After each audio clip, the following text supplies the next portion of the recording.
वहीं सिरसा में कार्यकर्ता सम्मेलन में जेजेपी महासचिव दिग्विजय चौटाला पहुंचे। उनसे खास बातचीत की हमारे संवाददाता अमित तिवारी ने। दिग्विजय चौटाला ने क्या कुछ कहा, आपको सुनवाते हैं।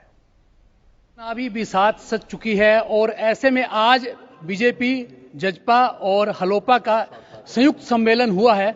इसी को संबोधित करने पहुंचे थे राष्ट्रीय महासचिव जेजेपी दिग्विजय सिंह चौटाला। इनसे जानते हैं किस प्रकार से गतिविधियां आगे चलने वाली और वे क्या अपनी पार्टी की तरफ से दावा करते हैं। जी दिग्विजय जी, हरियाणा न्यूज में स्वागत है आपका जी। किस प्रकार से आगे ये नैया आगे बढ़ाएंगे आप? ये जो उपचुनाव है ये इलाहाबाद के भविष्य का चुनाव है। भविष्य इसलिए क्योंकि जिसने इस्तीफा दिया उन्होंने इस्तीफा ये कह करके दिया कि मैं किसानों के जब तक कानून वापस नहीं लिए जाएंगे तब तक विधानसभा का मुंह नहीं देखूंगा।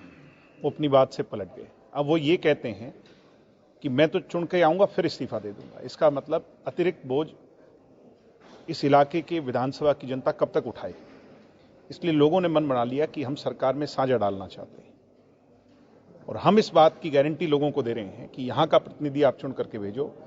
मुख्यमंत्री, उप मुख्यमंत्री जी के साथ बैठा करके विकास के लिए जो खजाने का दरवाजे हैं उसका मुंह हम इस तरफ खोलने का काम, इलाहाबाद की तरफ खोलने का काम करेंगे। चौधरी देवीलाल जी की धरती है।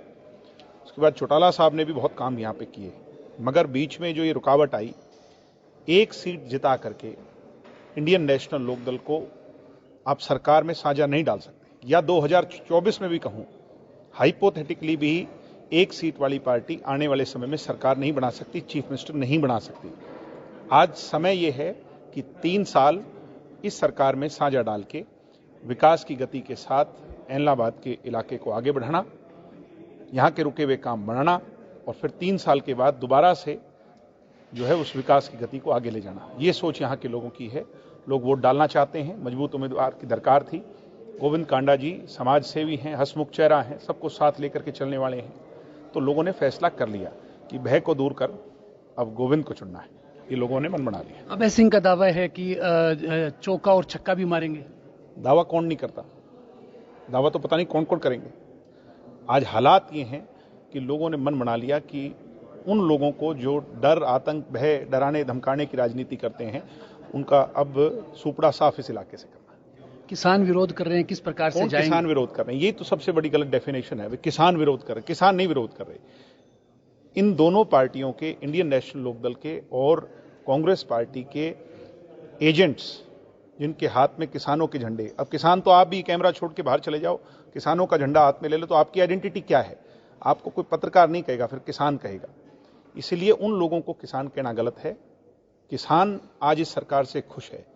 अगर कोई कानूनों को लेकर के चिंता किसानों को है, हम केंद्र की सरकार के साथ बातचीत कर करके उनमें संशोधन कराने के लिए पूरी तरह तैयार खड़े हैं। मगर ये चिंता जो है अब किसानों की कम, इन पॉलिटिकल पार्टियों के नेताओं की ज्यादा हो गई, जिन्होंने इस्तीफा तो दे दिया मगर अब इस बात का पेट में दर्द है कि ये ठीक कैसे हो, आगे चुनाव कैसे जीतें।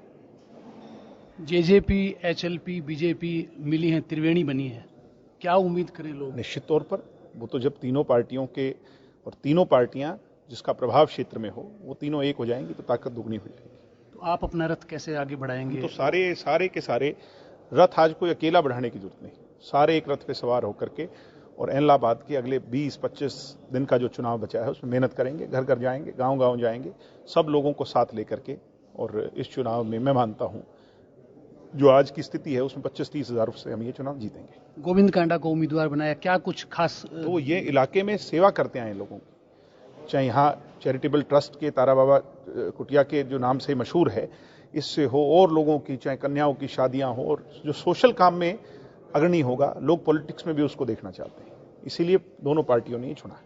विकास नहीं हुआ, आप भी काफी इनेलो में थे जब भी आप मैं खुल के कह रहा हूं कि चौधरी देवीलाल जी के जमाने में, चौटाला साहब के समय पे काम बहुत हुए, मगर अब पिछले 15 सालों से क्योंकि वो सत्ता से बाहर रहे, 2 साल ये 17 हो गए, अब एक सीट है, उससे 1 से 47 नहीं हो पाएगी, यानी सरकार में नहीं आ पाएंगे।